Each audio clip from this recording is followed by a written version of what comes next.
하나님, 오늘도 시편 119편 73절로 80절의 말씀을 통하여 하나님의 말씀을 굳건히 붙잡고 수치를 당하지 않는 세상에서 오히려 빛을 발하는 귀한 말씀이 되게 하여 주시옵소서.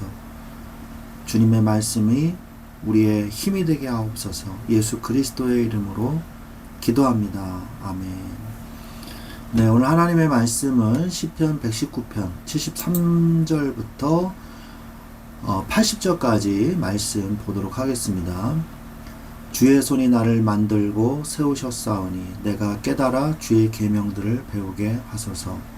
주를 경외하는 자들이 나를 보고 기뻐하는 것은 내가 주의 말씀을 바라는 까닭이니이다. 여호와여, 내가 알거니와 주의 심판은 의로우시고 주께서 나를 괴롭게 하심은 성실하심 때문이니이다.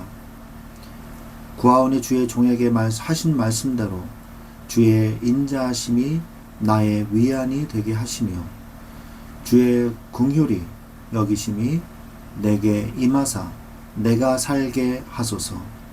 주의 법은 나의 즐거움이니이다. 교만한 자들이 거짓으로 나를 엎드려뜨렸으니 그들이 수치를 당하게 하소서. 나는 주의 법도들을 작은 소리로 읊조리리이다. 주를 경외하는 자들이 내게 돌아오게 하소서. 그리하시면 그들이 주의 증거들을 알리이다. 내 마음으로 주의 율례들에 완전하게 하사 내가 수치를 당하지 아니하게 하소서. 아멘. 네, 오늘 시편 119편 73절부터 80절 말씀은 요드 단락입니다.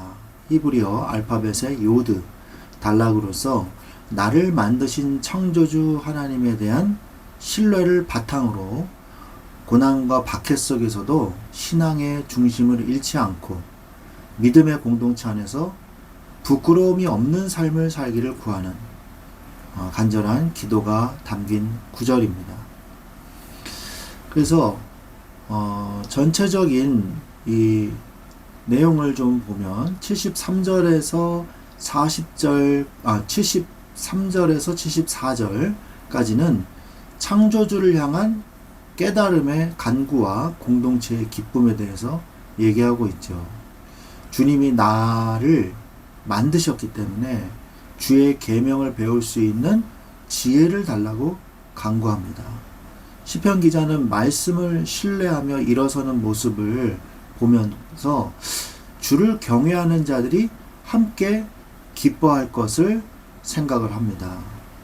75절부터 77절은 하나님의 심판은 의로우시며 나에게 고난을 주신 것도 주님의 이 변함없는 사랑 때문임을 고백하고 있습니다. 이제 주님의 약속대로 인자하심과 긍휼을 베풀어서 자신을 살려달라고 간구하고 있죠. 자, 78절에서 79절은 교만한 자들의 종말과 동역자들과의 어떤 연대를 이야기하고 있습니다. 그래서 이유 없이 나를 넘어뜨리는 교만한 자들은 수치를 당하게 하시고, 그리고 주의 법도를 묵상하는 우리들은 하나님의 말씀으로 자신에게로, 그 말씀을 경외하는 자들은 자신에게로 돌아오게 해달라고 기도하죠. 그리고 마지막 80절은 내 마음이 주의 율례들에 있어서 온전하게 돼서 결코 부끄러움을 당하지 않게 해달라는 간절한 기도로 이 말씀을 마무리를 합니다. 그래서 핵심 구절은 뭐냐? 73절에 주의 손이 나를 만들고 세우셨사오니 내가 깨달아 주의 계명들을 배우게 하소서라고 말씀하고 있죠.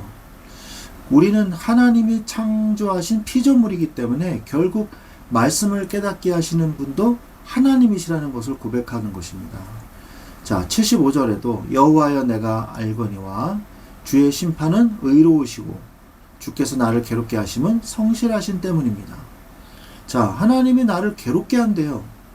하나님의 말씀은요, 공의의 말씀이에요. 그래서 무조건 내 편만 드시는 그 하나님이 아니십니다. 내가 잘못된 길로 가면 나를 괴롭게 하십니다. 그래서 나를 신실하게 지켜주시는 하나님이시라는 거죠. 자, 마지막으로 80절에 내 마음으로 주의 율례들에 완전하게 하사 내가 수치를 당하지 않게 하소서. 우리가 말씀을 떠나면요, 수치를 당하게 됩니다. 말씀 안에 있어야 하나님의 보호 속에, 하나님의 인도하심 속에 있게 되는 거예요. 그래서 주의 말씀 안에서 내가 수치를 당하지 않게 해달라는 간절한 기도가 남겨져 있습니다. 결국은 고난 속에서도 억울하다고 막 호소를 하기 전에 내가 하나님의 손으로 빚어진 존재임을 먼저 기억하고 나를 만드신 하나님께서 내 고난의 이유를 아시고 그분의 성실함으로 나를 빚어가고 계신다는 것을 믿고 고백하는 것이에요. 그렇게 되면 우리는 박해 속에서도 핍박과 어려움 속에서도 온전한 하나님의 말씀으로 말미암아 내가 수치를 당하지 않을 수 있게 되는 것이라는 것이죠. 이게 말씀의 능력입니다. 그래서 여러분들이 오늘 말씀을 통해서 하나님의 말씀 안에 거하는 자는 결국 말씀 안에서 보호받게 된다는 사실, 이 사실을 우리가 깨닫기를 바랍니다. 한 절 한 절 우리가 좀 살펴보면 73절에 당신의 손이 나를 만들었고 나를 세우셨습니다. 그리고 나에게 깨달음을 주셔서 내가 당신의 명령들을 배우게 해달라고 기도하고 있죠. 주의 말씀을 배우게 해달라고 기도하는 거예요. 그래서 우리가 하나님의 창조물로서, 우리가 피조물로서 온전한 삶을 살려면은 하나님의 말씀 안에 있어야 돼요. 왜요? 하나님께서 우리에게 주신 이 말씀이잖아요. 말씀대로만 살면 돼요. 하나님이 주신 설명서대로만 살면 되는 거예요. 나는 누가 만들었어요? 하나님이 만드셨습니다. 우리가 제품을 사면 설명서 읽어보듯이 제품을 설명서 안 읽어보고 마음대로 막 조작하다 보면 고장이 나거든요. 마찬가지입니다. 우리가 우리 인생을 잘 살려면요, 나를 창조하신 하나님의 말씀을 잘 들어봐야 돼요. 그거 당연한 이치죠. 그러면서 74절에 당신을 두려워하는 자들이 나를 보고 기뻐할 것입니다. 내가 당신의 말씀에 소망을 두었기 때문입니다. 라고 말씀을 하고 있죠. 당신을 경외하는 사람들이 나를 보고 기뻐할 겁니다. 왜? 내가 주의 말씀을 따라서 올바른 길로 가고 있으니까, 내가 주님의 말씀에 소망을 두고 있기 때문에 저 사람은 하나님의 말씀대로 살아가고 있구나, 그러면서 하나님을 경외할 줄 아는 자들은 나를 보고 기뻐한다는 거예요. 여러분들이 내 안에 증거를 얻잖아요. 그러면 내 바깥에도 증거가 나타나게 된다는 것이죠. 75절에 나는 압니다. 뭘 알아요? 당신의 말씀이 의롭다는 것을 나는 압니다. 그죠? 하나님의 이 법이 의롭다는 것을 알고, 그리고 당신이 나에게 핍박을 하신 것, 나를 괴롭게 하신 것도 신실하시다는 것, faithfulness 이렇게 나오거든요. 우리 성경에는 성실하시다, 성실 근면 이런 내용이 아니에요. 믿을만 하십니다. 믿음이 충만하십니다. 이런 내용이란 말이에요. 하나님이 당연히 믿기에 충분하신 분이죠. 왜 그러냐? 나에게 핍박을, 나에게 어려움을 주셨단 말이에요. 왜 그럴까요? 이게 무슨 말일까요? 하나님의 말씀은요, 내가 다른 길로 가고 어려운 길로, 이 말씀과 반대되는, 하나님과 반대되는 길로 갈 때는요, 어려움이 와야 돼요. 그래야 올바른 길로 가게 하죠. 하나님의 말씀은 공의의 말씀이에요. 그래서 불신자나 신자나 동일하게 적용되어집니다. 신자라고 해서 내 편이라고 그러면서 하나님이 말씀을 어기면서까지 내 편을 들어주시는 게 아니에요. 말씀은 공의의 하나님이고 공의의 심판을 하시는 하나님이에요. 하나님의 자녀가 말씀과 반대되는 방향으로 이탈하게 되면요, 하나님은 반드시 거기에 대해서 어려움을 주셔서 다시 제자리로 돌아오게 하시는 하나님이시라는 거예요. 자, 그래서 우리가 그것을 알아야 되는 거예요. 그것을 알아야지만 I know 이렇게 얘기해.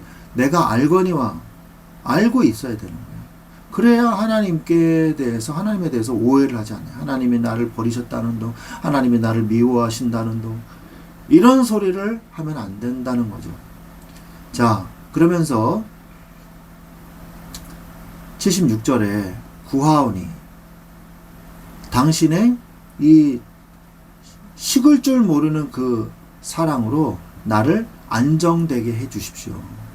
그리고 당신의 말씀에 대해서 주의 종이 이 말씀을 가지고 내가 하신 그 말씀대로 주의 인자하심이 나의 위로가 되게 해 주십시오. 이렇게 말씀하고 계시는 거예요. 주님께서 나에게 하신 말씀대로 내가 위로가 오는 거예요. 다른 데로 가서 위로받는 게 아니라 말씀대로 위로받는 거예요. 말씀대로. 하나님은 항상 약속대로 이 말씀을 성취해 나가시는 것입니다. 그래서 우리는 우리의 삶에서 늘 말씀을 붙잡아야 되는 것이죠. 78절에 77절에 주의 긍휼이 여기심이 내게 임하사 내가 살게 하소서. 당신의 말씀은 나의 즐거움입니다. 당신의 법은 나의 즐거움입니다. 라고 말씀하고 계세요. 그래서 나의 이 당신의 이 긍휼하심이 나한테 임하게 해 주십시오.